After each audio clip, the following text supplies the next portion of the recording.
friends, welcome to Biology Made Easy. Today I'll be introducing you to the very last part of the DNA replication in the prokaryotic system known as the termination. In my previous videos I've already explained to you about the initiation and the elongation molecular dynamics. So why is termination a pivotal part of DNA replication? So without this termination process taking place very efficiently, what we could have is a fraction of daughter strand, 1.75 times, 2.5 times, which is not desirable at all, at any cost.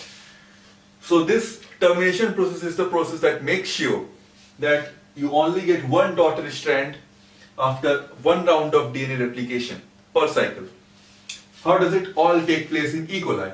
We all know that we have only one origin of replication, ORIC, in the Escherichia coli or prokaryotes. In my previous video, I have already explained to you there are many sequences known as 13-mer, 9-mer, DNA G, DNA A, DIA, and so forth.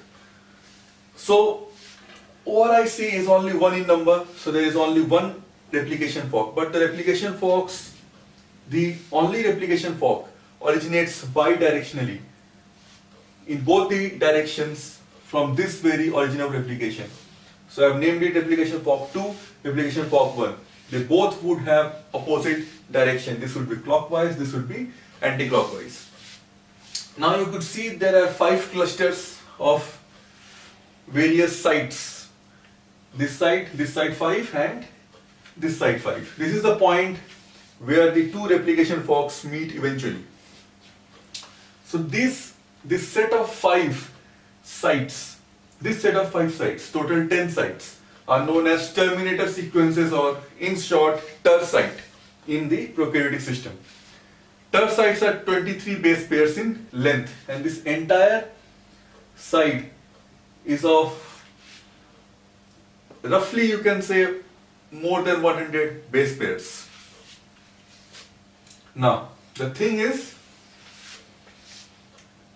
there are a specific set of proteins known as termination utilization sequence, also known as TUS protein. The peculiarity of the TUS protein is it has a contra-helicase activity. Means, when it encounters the DNA B helicase in the prokaryotic system, it halts the progress of the DNA B. How does that take place? Now we have two types of TUS sites. One is permissive, one is non-permissive. What are all these two?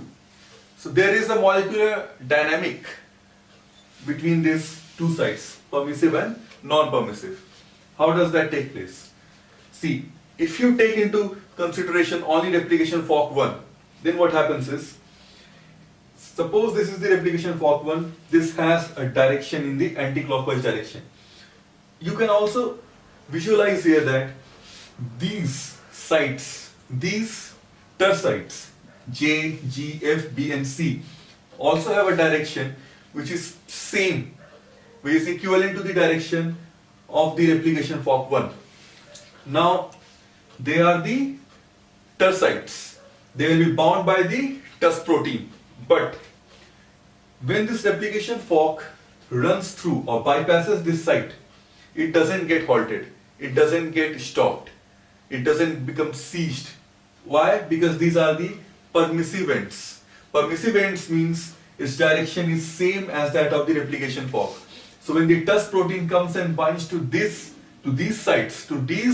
ter sites, it doesn't really create steric hindrance for the DNA B protein. The DNA B helicase, and thus this replication fork can bypass from J to C. But when it reaches the site A, which has the opposite direction compared to the direction of replication fork 1, and this A to, you can say, K, these ter sites have opposite direction to that of replication fork 1. And when this TUS protein comes and binds to this side and all these sites, then all these specific sites become non-permissive to only replication fork 1, because the direction of the replication fork 1 is just opposite to that of this set of TUS sites. So when this TUS protein binds to these sites, And when this replication fork reaches these specific sites, this TUS protein creates a steric hindrance and directly interacts with the DNA B protein. Its active site interacts with the DNA B protein, and thus it halts, it seizes the progress of the DNA B or the helicase protein. But it would allow the replication fork 2 to bypass, and the same fate would be faced by replication fork 2. The replication fork 2 cannot bypass the C, B, F, G and J, same way that the replication fork 1 could not bypass A, D, E, I and K. So it's a very, you can say, fluctuating thing, permissive and non-permissive. You have to take into consideration which of these two replication forks are you really taking into consideration.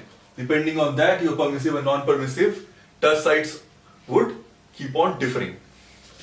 So this is how this replication termination takes place.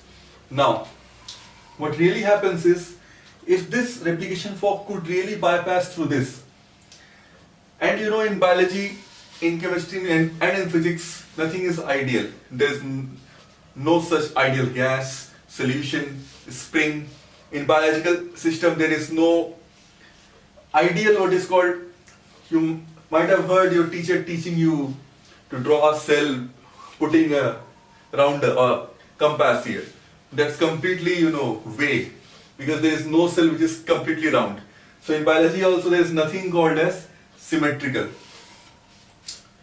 No one has been able to really, what to say, crystallize the real structure of the chromatin, the 30 nm chromatin fiber. So those are the things which need to be figured out by science.